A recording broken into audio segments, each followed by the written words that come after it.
이 선언이 어떤 이들에게는 아무 의미 없는 공허한 말처럼, 또 어떤 사람들에게는 말도 안 되는 황당한 소리로, 또 어떤 이들에게는 시대에 뒤떨어진 미련한 정보일 수 있습니다. 그러나 우리 그리스도인들에게 있어서 이 선언은 복음이며 생명이며 진리입니다. 다시 말씀드릴게요. 그리스도의 부활은 우리에게 복음, 생명, 그리고 진리입니다. 아멘.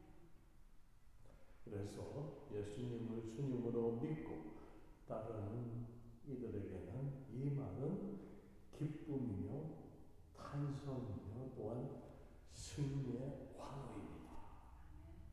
여러분들의 심령 가운데 그 승리의 벅찬, 뭐라 그럴까요? 말로 형용할 수 없는 기쁨이 넘쳐나야 합니다. 지난 우리 고난주간 동안에 여러분들 묵상하시면서 그리스도의 고난을 함께 감당하셨습니다. 우리 주님이 육체적으로, 정신적으로 죽음이라는, 그리고 고난이라는 압박감과 프레셔 속에서 스스로 우리가 느낄 수 있는 인간으로서 같은 육신을 입으신 주님이 우리와 같은 모습으로 모든 고통을 감당하셨어요. 그 애고니 속에서 주님이 우리의 고통을 아셨어요. 그것을 다 참으시고 그것을 이기신 거예요. 그 승리의 환호가 곧 우리의 다시 살아난 부활, 주님의 그 부활로 인하여 우리가 영생을 얻을 수 있다는 그 기쁨이, 그 축복이 우리 심령 가운데 충만하게 넘치는 이 날이 되어야 된다는 겁니다. 바로 그 믿음 때문에 우리가 이 세상에서 모든 것을 이길 수 있습니다. 오늘 본문은 이 부활하신 예수님이 갈릴리에서 고기를 잡고 있는 제자들을 찾아오셨습니다.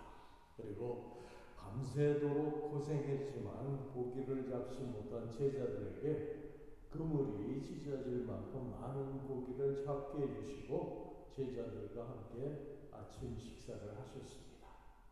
특별히 십자가를 지시던 날 새벽에 3번이나 주님을 부활했던 부인하고 부정했던 베드로를 인격적으로 만나주시고 그를 회복시키시는 영화적 날입니다. 모닥불 가에서 제자들에게 조반을 베푸시고 이제 베드로에게 3번 질문하십니다.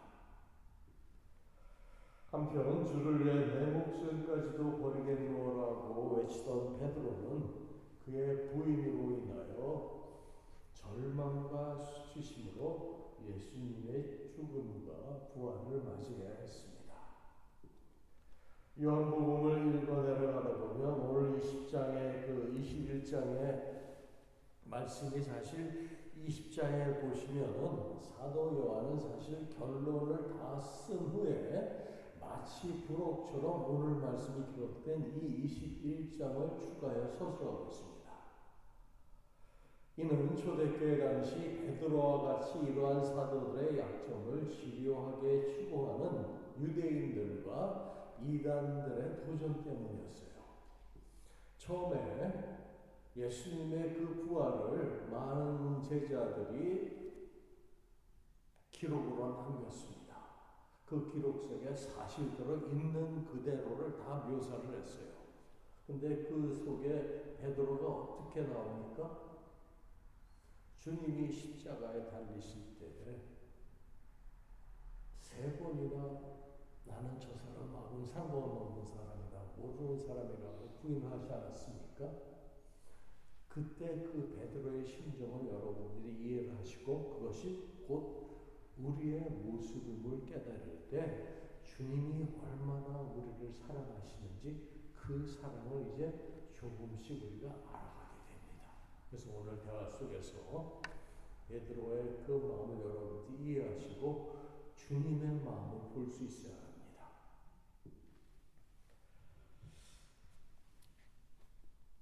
그래서 특히 예수님을 3번이나 부인했던 베드로는 그들의 공격을 피할 수가 없었습니다. 그래서 사도 요한이 이 문제를 21장에서 풀었습니다.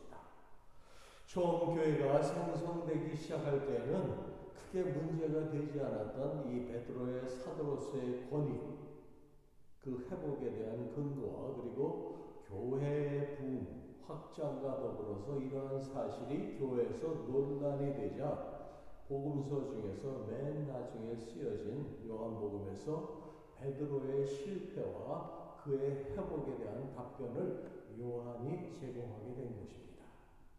왜냐하면 요한은 베드로 옆에서 모든 것을 목도한 증인이기 때문입니다. 사도 베드로가 우리가 사도행전에서부터 봤지만 항상 베드로 옆에는 요한이 같이 하고 있었어요. 그리고 예수님이 다시 그를 찾아와서 부르실 때도 사도 요한은 그 옆에 같이 있었습니다. 그래서 오늘 본문 15절을 보세요. 15절 보시면 거기 보시면 그들이 조한 먹음이 예수께서 시몬 베드로에게 이르시되 요한의 아들 시몬아, 예수께서 그를 부르실 때 친히 붙여주신 이름은 베드로라 부르지 아니하시고 요한의 아들 시몬이라고 부르십니다.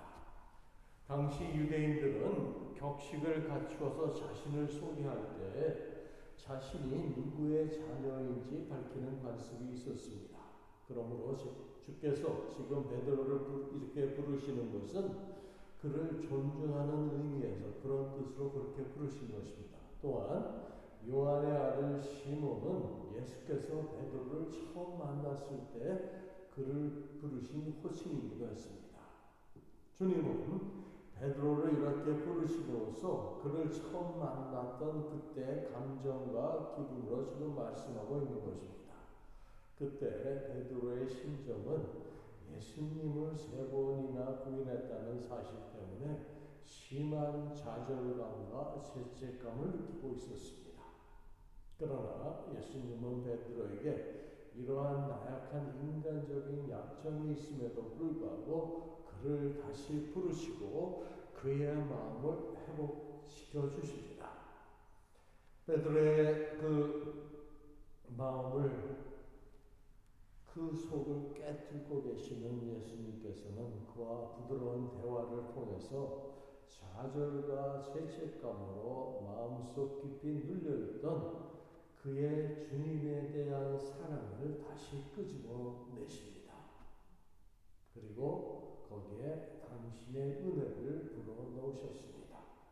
그러자 굳어있던 베드로의 마음이 열리고 믿음으로 반응하기 시작했습니다. 사실 베드로가 예수님을 부인한 것은 주님을 사랑하지 않아서가 아닙니다. 주께서 십자가에 달리실 때 그때 상황이 너무나 급작스럽게 돌아가는 주변의 모습들이 그에게는 두려우고 그리고 그 모습들이 너무나 무서웠기 때문이에요. 여러분들도 그런 경험 하셨을 거예요. 갑자기 뜻하지 않은 어떤 충격적인 모습을 봤을 때 두려웠던 충격을 여러분들 경험하셨을 거예요. 주님으로 따르고 이스라엘의 독립을 그렇게 원하고 있었고 많은 유대인들이 그것을 믿고 있었고 이스라엘의 회복을 원했던 그 베드로가 주님이 그렇게 무참하게도 십자가에 달리는 모습을 봤을 때 그것도 충격이었을 뿐더러, 그렇죠 여러분들? 아마 베드로의 심정을 우리가 100% 이해하지는 못할 겁니다. 그러나 여러분들 지금 내가 사랑하는, 내가 존경하는 누군가가 많은 사람들 앞에서 무참히 죽음을 당한다고 생각을 한번 해보세요. 그거는 엄청난 충격으로 우리에게 다가올 겁니다.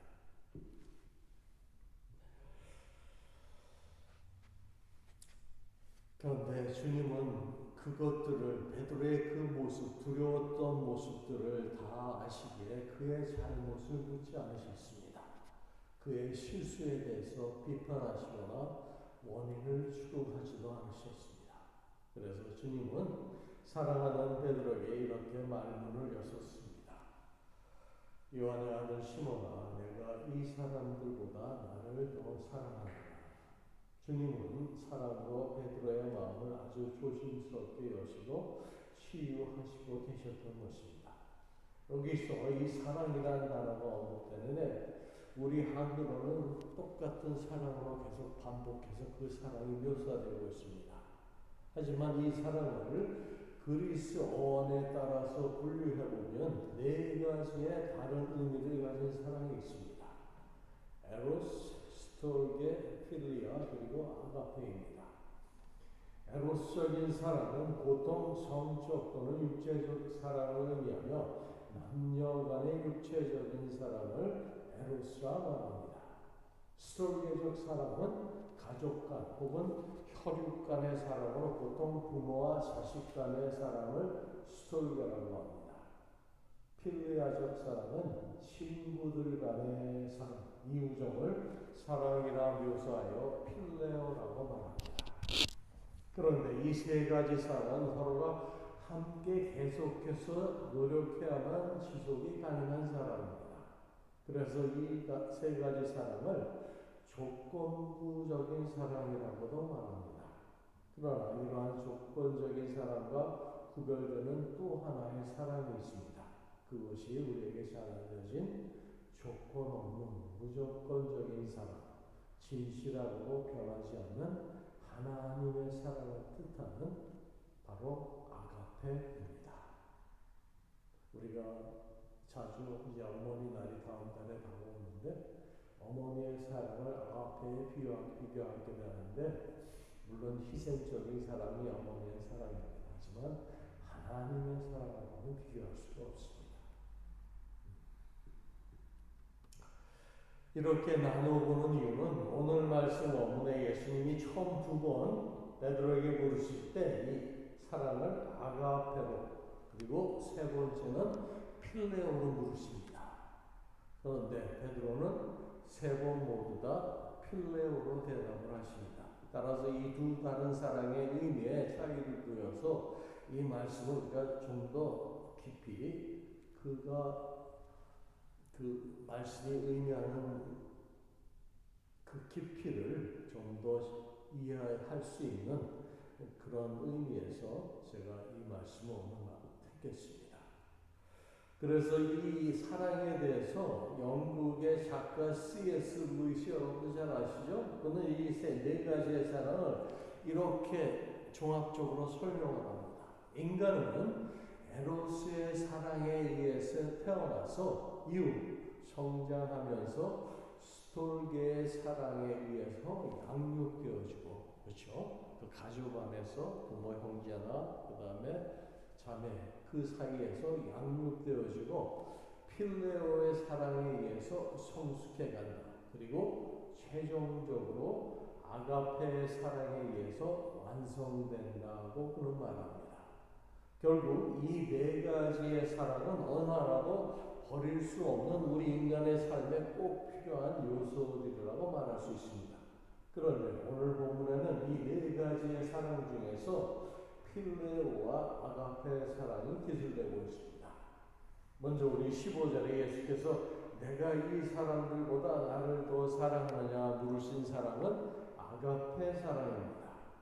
이것은 또한 우리가 사랑장으로 잘 알려진 고린도전서 13장에 기록되어 있는 그 하나님의 사랑이며 우리에게 가르쳐 주신 그 사랑이며 영원하신 사랑입니다.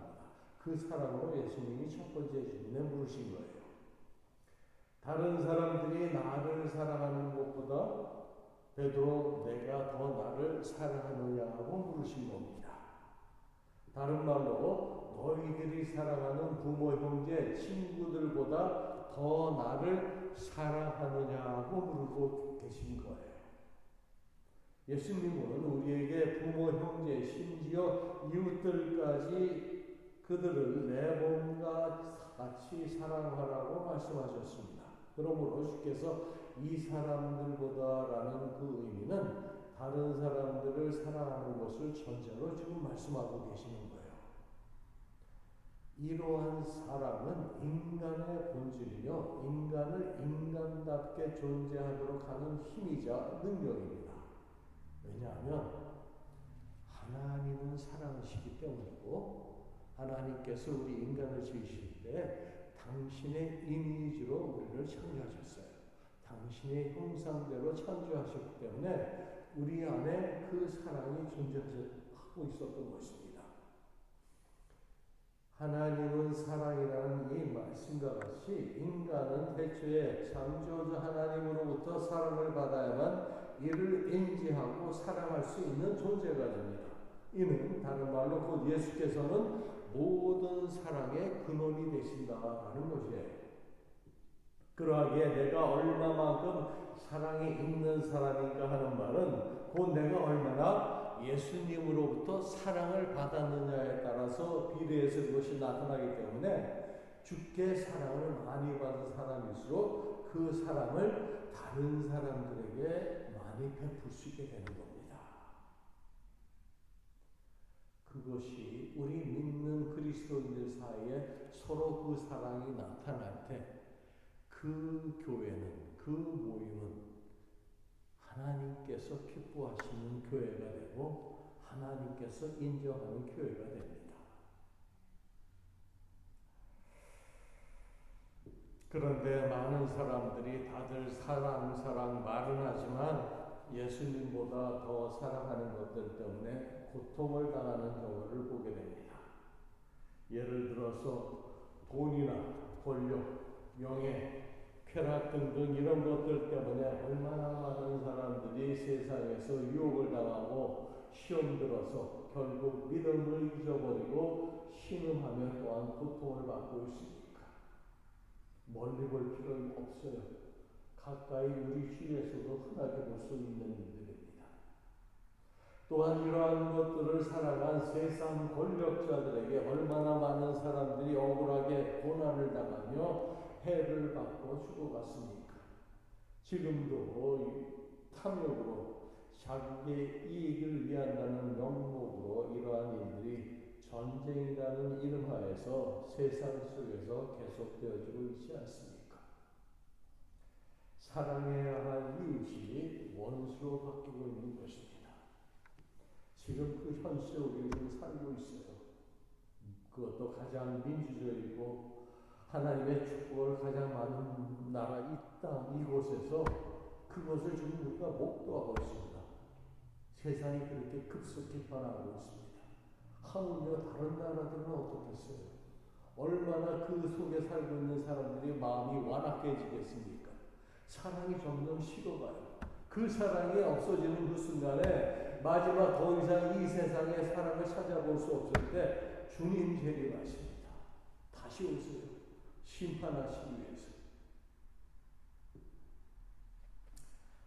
주님의 예루살렘 입성 시 베드로와 제자들이 당시 예수님에게 바라고 원한 것은 이스라엘의 회복이었습니다. 그물이 찢어질 정도로 많이 잡힌 물고기와 같은 기적과 풍성한 세상적인 삶이었습니다. 그런데 주께서 베드로에게 나를 위해서 그러한 것을 포기할 수 있느냐 하고 지금 베드로에게 묻고 계신 것입니다. 이를 좀 더 설명을 드리자면 이 말은 우리 15절 중간 부분 잠깐 보세요. 거기 보시면 사람들보다라는 말 앞에 숫자 2가 달려있는 것을 볼 수 있습니다. 이것을 우리가 난해주라고 하는데 성경 맨 밑에 보시면 작은 글씨로 또는 것들보다라고 되어 있습니다. 이 말은 것들보다라고 대치해서 쓸 수 있다는 뜻입니다. 그러니까 이 사람들을 것이라는 그러한 것으로 대치해서 해석하여서 바꿔서 본문을 읽는다면 내가 원하는 모든 것들보다 더 나를 사랑하느냐고 지금 예수님이 말씀하고 계신 거예요. 베드로를 비롯한 제자들이 예수님에게 바란 것은 다른 유대인들과 마찬가지로 그 당시 이스라엘의 독립이자 세상적인 권세였습니다. 그러므로 이런 것들보다 나를 더 사랑하느냐는 이 질문은 너희가 바라는 기적보다 병을 고치고 신비한 은사를 체험하고 물질과 권세의 축복을 받는 것보다 더 나를 사랑하느냐고 예수님이 지금 베드로에게 묻고 계신 것입니다. 나를 위해 다른 말로 그런 것들을 포기할 수 있느냐라고 묻고 계신 거예요. 물론 우리는 예수님을 믿음으로 얻게 되는 물질이나 명예 또는 건강이나 평강 같은 것을 사모해야 합니다.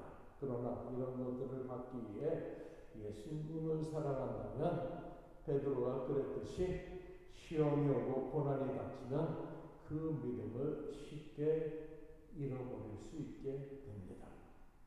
그래서 지금 주께서 베드로에게 다시 묻고 계신 거예요. 예수님의 질문에 베드로가 대답합니다. 주님, 그러하나이다. 내가 주님을 사랑하는 줄 주께서 아시나이다. 그런데 베드로는 자신의 대답에서 지금 사랑이라는 단어에 아가페를 사용하지 않고 필레오를 사용했습니다.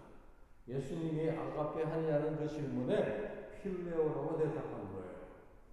예수님을 3번이나 부인했던 베드로는 당신을 아가페 한다고 대답하지 못하고 대신에 당신을 필레오 한다고 대답한 것입니다.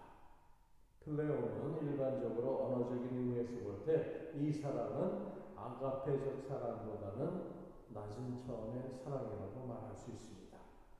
이전에 베드로는 자신이 다른 어느 누구보다도 다른 사람들보다 주님을 더 사랑하고 감옥에도 같이 갈 의향이 있고 죽는 그 자리에도 같이 가겠다고 호언장담했는데 오늘 본문에서 그는 내가 나를 아가페 하느냐는 주님의 질문에 내가 주님을 아가페 합니다 라고 고백하지 못하고 있습니다. 내가 주님을 필레오 하는 줄 주님께서 아십니다 라고 그는 대답합니다. 베드로의 이 대답은 다른 말로 주께서 함께하지 않으신다면 자신은 겁쟁이고 비겁한 사람이고 배신자이고 밤새 수고를 하여도 빈 그물일 수밖에 없는 인생임을 지금 베드로가 고백하고 있는 거예요. 이미 주께서 아신다라는 것입니다. 그래서 자신은 감히 예수님을 아가페 한다고 말씀드릴 수 없고 필레오 한다고 말할 수밖에 없다는 것입니다. 그가 예수님을 아가페 하지 않아서가 아니라 그동안 자신은 자기가 예수님을 그렇게 사랑한다고 믿었는데 막상 시험이 닥쳐 위험의 고난 앞에 서보니 그것이 아니었다는 것을 알게 되었다는 것입니다. 지금까지 자신을 주님을 사랑했던 것은 아가페적인 사랑, 아무 조건 없이 사랑한 것이 아니었음을 깨달았다는 거예요. 그런데 주께서는 이러한 고백을 하는 베드로에게 믿음이 없다고 나무라지 않으시고 오히려 내 어린 양을 먹이라고 말씀하시면서 그에게 사명을 맡기셨습니다. 주님은 부활하신 후에 40일 동안 승천하기 전까지 제자들에게 하나님 나라를 가르치시면서 사명을 주셨습니다. 여기에 이 어린 양은 헬라어로 아르미아를 번역한 것인데 양 중에서 특히 어린 양을 지칭합니다. 이는 믿지 않는 사람이 이제 새 신자가 되어서 새롭게 주님을 알게 된 그런 사람들을 어린 양으로 생각하시면 됩니다. 예수님은 이 어린 양을 먹이라고 말씀하셨습니다. 이는 어머니가 갓난아기를 조건 없이 먹이고 입히고 재우는 것처럼 이렇게 어린 양들을 조건 없이 대가 없이 돌보라는 말씀입니다. 이제 주님은 너희들과 같이 함께 할 수 없기 때문에 대신 그 사역을 베드로에게 말씀을 좀 하시는 겁니다. 16절로 예수께서 두 번째로 베드로에게 묻습니다. 16절 보세요. 요한의 아들 시몬아, 내가 나를 사랑하느냐? 예수님이 두 번째로 아가파스메라고 부르셨지만 베드로는 또다시 필레오세라고 대답을 할 수밖에 없었습니다. 그런데 지금 처음 질문과 조금 다른 부분이 있습니다. 처음에는 이 사람들보다 나를 더하라는 말이 있는데 여기에는 그 말이 빠졌습니다. 다른 사람과의 이제 비교가 아니라 이 말은 너 자신보다 나를 더 사랑하느냐고 예수님이 묻고 계신 거예요. 이 질문은 나를 너 자신보다 사랑하냐고 이 물으신 이 이유는 주님의 어린 양을 먹이는 목자가 되려면 예수님을 사랑하는 것이 곧 자기 자신을 사랑하는 것보다 앞서야 한다는 말씀입니다. 이는 곧 목자의 사랑을 베드로에게 지금 가르쳐주고 계신 거예요. 또한 앞에 언급된 그 어린 양에서 내 양을 치라로 그 질문이 바뀝니다. 15절의 어린 양은 헬라어 그 아르니아라는 단어를 사용한 반면에 예수님께서 16절에서 말씀하신 그 양은 프로바타라는 단어를 사용하셨습니다. 원문에 이 프로바타는 어느 정도 성량한 양을 뜻합니다. 주님은 내 양을 치라고 말씀을 하셨습니다. 이는 어린 양들은 먹이고 성장한 양들은 가르치라라는 의미예요. 이제는 어느 정도 성장했으니까 더 나아가서 이제는 말씀을 가르치라고 지금 베드로에게 말씀하고 계신 것입니다. 그리고 주께서는 마치 자신을 3번 부인한 베드로를 이제는 온전히 이해하고 용서하셨듯이 그러한 모습으로 17절로 세 번째 다시 부르십니다. 17절 보세요. 요한의 아들 시몬아 내가 나를 사랑하느냐. 주님은 앞에 두 번은 아가페 하느냐고 물으셨지만 우리 글에는 같은 한글 사랑이지만 세 번째는 아가페가 아니고 원문에는 필레오 하느냐고 물으셨습니다. 내가 나를 친구로서 사랑하느냐고 물으신 것입니다. 내가 나를 아가페 하느냐의 그 질문에 베드로가 계속해서 저는 필레오 합니다라고 대답하니 예수님께서 마지막 세 번째에는 내가 나를 필레오 하느냐 내가 나를 친구로 사랑하느냐고 물으셨던 것입니다. 이때 베드로가 근심하여라고 나오죠. 우리 말로 근심하여라고 번역했는데 이 말은 그가 슬퍼하며 또는 미안해하는 그런 마음의 상태를 나타내는 것으로서 행동보다 말이 앞섰던 그가 이제 자신의 실체를 깨닫고 겸손해진 모습을 보여주는 것입니다. 주님은 이러한 베드로를 인정하시고 그의 상한 심령을 위로하시면서 그에게 맡겨진 사명을 잘 감당할 수 있도록 이제 친구로서 함께 하시겠다는 말씀을 하시는 것입니다. 주님의 베드로에 대한 긍휼과 영민 그리고 당신의 양들을 의탁하시는 그분의 마음이 지금 우리에게 보여야 합니다. 이 대학 가운데 여러분들 예수님의 사랑이 느껴지십니까? 그 사랑을 여러분들 느끼셔야 합니다.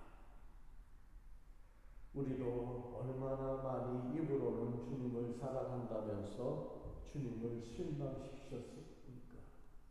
저 자신도 수많은 잘못을 범했습니다. 입으로는 내가 모든 이들을 사랑한다 하면서도 실제로 그렇게 행하지 못하는 것이 너무나도 많습니다. 하지만 주님은 그때마다 우리를 찾아오셔서 사랑하는 친구야, 내가 나를 사랑하느냐고 물으시면서 실망하고 좌절에 빠진 우리를 위로하시고 치유해 주지 않으셨습니까? 그러한 경험들 다 해보셨을 거예요. 사람이 친구를 위하여 자기 목숨을 버리면 이보다 더 큰 사랑이 없다고 주님 말씀하셨습니다. 주님이 자신에 대하여 실망하고 근심하는 베드로를 친히 찾아오셔서 그와의 인격적인 만남을 통하여 당신의 사랑을 보여주시고 나누시면서 그리스도의 위대한 그 필레오 사랑을 오늘 대화에서 보여주셨습니다. 사랑이 점점 식어가는 이 세대에 주께서 가르쳐 주신 사랑, 이 사랑이 물론 실천하기 힘들고 어떤 때는 문제가 된다 할지라도 주께서 우리에게 원하시고 바라시는 것은 바로 이 사랑입니다. 우리의 사랑이 아니라 주님의 사랑으로 다른 사람을 사랑하십시오. 사랑하는 성도 여러분, 우리는 예수님을 사랑하는 사람들입니다. 하지만 우리는 베드로처럼 내가 예수님을 사랑해서가 아니라 예수님의 사랑이 나를 붙드시므로 그 사랑 때문에 이곳에 있는 사람들입니다. 그리고 오늘 주께서는 베드로에게 3번 물으신 것처럼 우리들에게도 이 아침에 똑같이 물으십니다.